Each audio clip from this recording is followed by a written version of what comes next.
So here's the example number 3. Now this is a very informative example. It's going to help you a lot. So as you can see, I'm looking at the price section after at 9:15 a.m. right? And I will mark out the low of the day and the high of the day and the midnight open just for, you know, for my own information. So the open is 11334. So this is the open, right?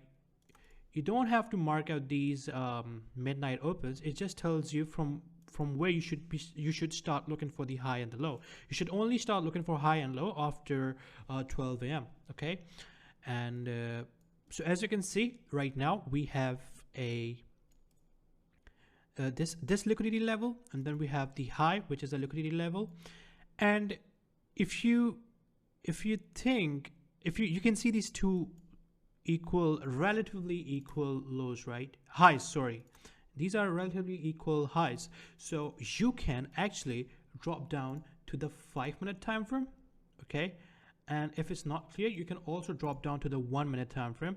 And now you can see that we have a clear equal highs zone. You can see we have a tap, and then we have a tap, and we are going down.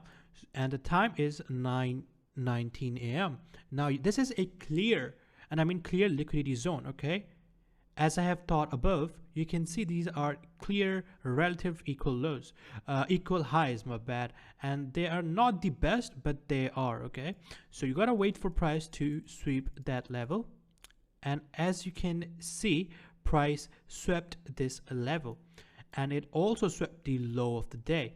So what you should be looking for here is a market structure shift, but it doesn't happen. Now what you can do, since the imbalance was so big, you can take your entry from the auto block level, okay? There was no market structure shift, and we went straight into the auto block. So as you can see, our daily bias, the market structure, the overall market structure was bearish, and we are only taking short positions. We would not take long. The previous example that I showed, we should have not taken the long because the market structure was bearish, but it still works.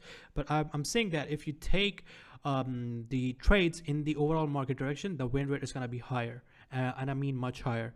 So the reason why I did not take the entry from this fair value gap is because the imbalance is way too big, and if I have my entry around here, my stop loss would be very huge, right? So I would rather miss the trade than take this trade and risk 1% with a huge stop loss and a very low reward level. So you could have taken your entry from this auto block, okay? You could have put your stop here. You could have targeted this level. You would take some partials here, and then you take your whole trade. You take your all the profits here. So let's see how this plays out. I'm actually not sure how this plays out because I just, okay, you took some partials here. You are break even now, and boom, this hit the take profit level. So what are the key things that we noted? So if the price before 9:15, if you see a liquidity level like this, equal highs or a significant high, or you know, any type of liquidity, guys, it doesn't matter, and then you see this huge displacement after liquidity sweep, you take your entry. Yeah, guys, it was a very excellent strategy, and I use this on daily basis with indices, of course. So I hope you guys like this lecture, and I'll see you guys in the next video.